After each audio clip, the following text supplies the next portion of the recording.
اور ان تمام لوگوں کو بھی یوم جمہوریت کی مبارکباد جو جمہوریت کو نہیں مانتے، اور ان لوگوں کو بھی مبارکباد جنہوں نے ہمارے سروں اور سینوں پہ گولیاں چلائیں، ان کو بھی یوم جمہوریت کی بہت بہت مبارکباد۔ جنہوں نے سڑکوں پہ ہماری موب لنچنگ کی، ان کو بھی یوم جمہوریت کی بہت بہت مبارکباد۔ اور جنہوں نے ہم سے 15 لاکھ روپے دینے کا وعدہ کیا تھا، ان کو بھی یوم جمہوریت کی بہت بہت مبارکباد۔ میرے بھائی، آج یوم جمہوریت کا دن ہے جب 1947 میں دیش آزاد ہوا۔ 1947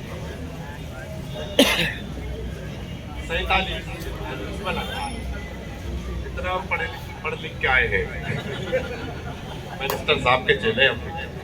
1947 کو ہمارا دیش آزاد ہوا۔ یقیناً ملک آزاد تو ہوا، لیکن ہمارے ملک میں ہمیں مذہبی آزادی نہیں ملی۔ وہ ہمیں کب ملی؟ جب ہندوستان کے ایسی شخصیت جن کو ہم گاندھی اور نہرو سے بڑھ کے مانتے ہیں، جن کو ہم بابا صاحب بھیمراؤ امبیڈکر کے نام سے جانتے ہیں، انہوں نے اس ملک کے کانسٹیٹیوشن کو لکھا۔ اس ملک کے کانسٹیٹیوشن میں ہندوستان میں بسنے والے تمام مذاہب کے لوگوں کو، تمام لوگوں کو ان کے مطابق ان کو حقوق دیے۔ تب جا کر ہمیں مذہبی آزادی ملی، تب جا کر ہمیں اپنی مرضی سے کھانا کھانے کی آزادی ملی، تب جا کر ہمیں اپنی مرضی سے رہنے، چلنے اور پہننے کی آزادی ملی۔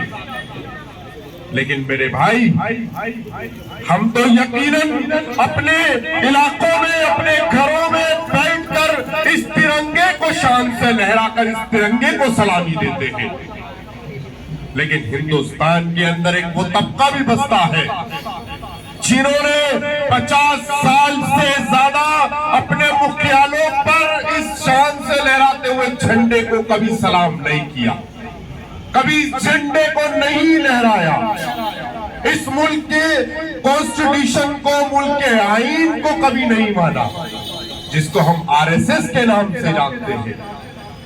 حقیقت ہے نا، میں غلط تو نہیں کہہ رہا ہوں، وہ RSS ہی تھا نا جنہوں نے یہ کہا تھا کہ یہ ترنگا کہاں سے آ گیا، ملک کا راشٹریہ جھنڈا بھگوا ہونا چاہیے تھا، بھگوا ہونا چاہیے تھا۔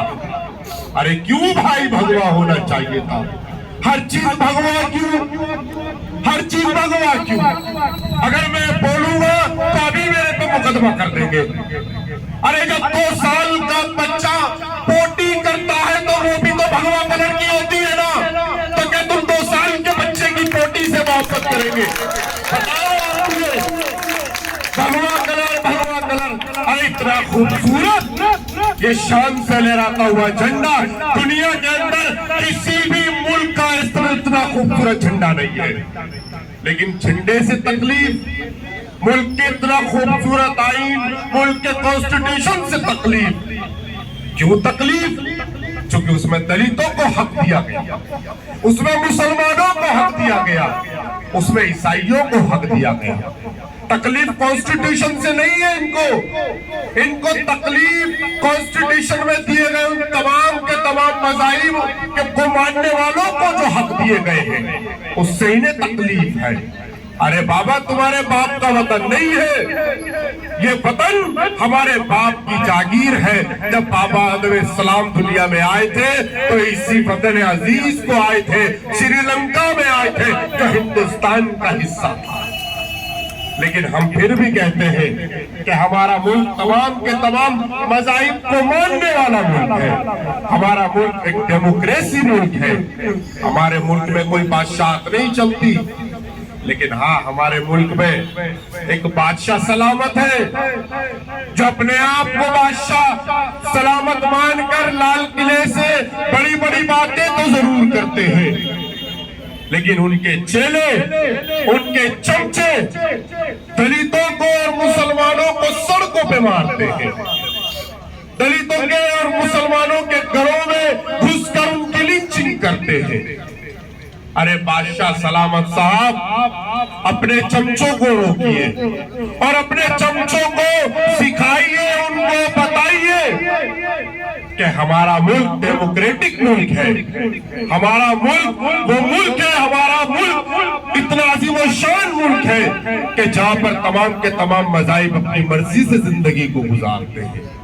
میرے بھائی، آپ تمام لوگوں کو یوم جمہوریت کی بہت بہت مبارکباد، اور آپ تمام کو اللہ تبارک و تعالی اس جھنڈے کو تمام کے تمام آپ کی زندگی میں اس پیارے جھنڈے کو، ترنگے کو شان سے لہرا کر اس کو سلامی دینا نصیب عطا فرمائے، چونکہ یہ ملک ہمارا ہے۔ اس ملک کو بنائے رکھنا، اس ملک کی خوبصورتی کو بنائے رکھنا، یہ ہماری ذمہ داری ہے، کیونکہ اللہ تبارک و تعالیٰ نے جس امت کو دنیا میں اتار کر امت کے لیڈر نے یہ کہا کہ آپ جس وطن میں رہیں اس وطن سے محبت کریں، تو ہم اپنے ملک سے محبت کرتے ہیں، ہم اپنے ملک کو دل و جان سے چاہتے ہیں، ہم اپنے ملک کے لیے اپنے جسم کا ایک ایک خون کو بہانا جانتے ہیں، اور یقیناً ہم نے بہا کر دکھایا ہے۔ ملک کی آزادی میں ہم نے کیا کیا قربانیاں نہیں دی، ملک کی آزادی میں ہمارے علماء اکرام کو ہزاروں اور لاکھوں کی تعداد میں پیڑوں سے لٹکا دیا گیا، کہ یہ ہماری قربانیاں نہیں ہیں، لیکن آر ایس ایس کی پالیسیاں آج ہماری ان قربانیوں کو درکنار کرنا چاہتی ہے۔ میرے بھائی، ہمیں ان تمام قربانیوں کو زندہ رکھنا ہے، ہمیں ہندوستان کے تمام طبقے کو یہ یاد دلاتے رہنا ہے کہ اس ملک کو ہم نے اپنے خون، اپنے پسینے سے، اپنی جانوں کے نذرانوں کو پیش کر ہم نے اس ملک کی خوبصورتی کو بچایا ہے، اور اس ملک کی آزادی میں ہماری بڑی حصہ داری ہے۔